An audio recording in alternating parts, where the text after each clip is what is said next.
Now I'm at Mandai Rainforest Resort. This is the Discovery Forest, and I take this opportunity to talk about internal review for continual improvement. This is an added element into SS679 after ISO 45000 has been established in 2018. And what is this internal review? In my opinion, internal review is something like internal audit.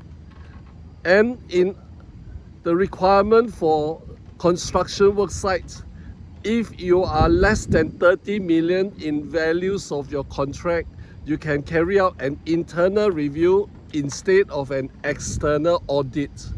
So internal review can be an internal audit, but it is of more or less a smaller scale. Let's say I want to do an internal review, I can do it in a smaller departments and on a more regular instead of like once a year kind of frequency. And also internal review can also based on SS679 management system elements to carry out your internal review. And of course, if you want to use ISO 45001 management system element, also can be a very good consideration.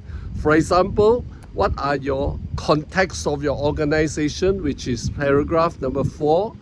You can talk about internal and external factors influencing your organization. Element 5 is related to your policy, to your roles and responsibility, your management commitment, and also your workers' participation. Element 6 is about planning. How do you intend to do your risk and opportunity management, as well as your planning to achieve them? Then come to the element number 7 is about support.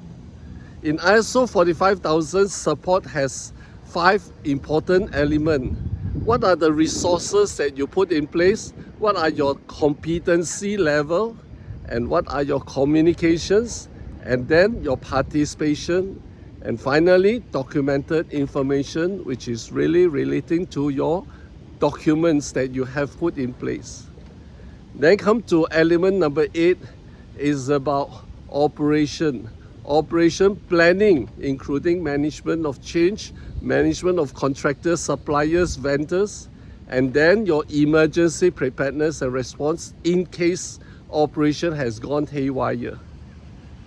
The element 9 is where you do your checking function, where your monitoring, measurement, analysis, and evaluation of WSH performance will become key. If you manage this well, usually your company or your management will want to do safety and health on their own. Not only this management of performance, you also need to consider internal audit as part of your checking function. Internal audit, not external audit. And then the management review. Finally, element 10 is about continual improvement. Where you do your continual improvement, you should know your non-conformity due to accidents, incidents, and also all your inspection findings, the non-conformity and your corrective action. And then think of continual improvement in the following sense. Can you continue to improve your legal compliance?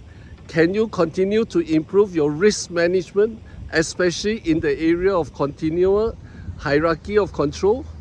And how do you improve your communications? How do you improve your performance? And finally, how do you improve your culture? So these are the elements in ISO 45000. I take this opportunity to introduce it as part of the internal review for continual improvement. Thank you for listening to me.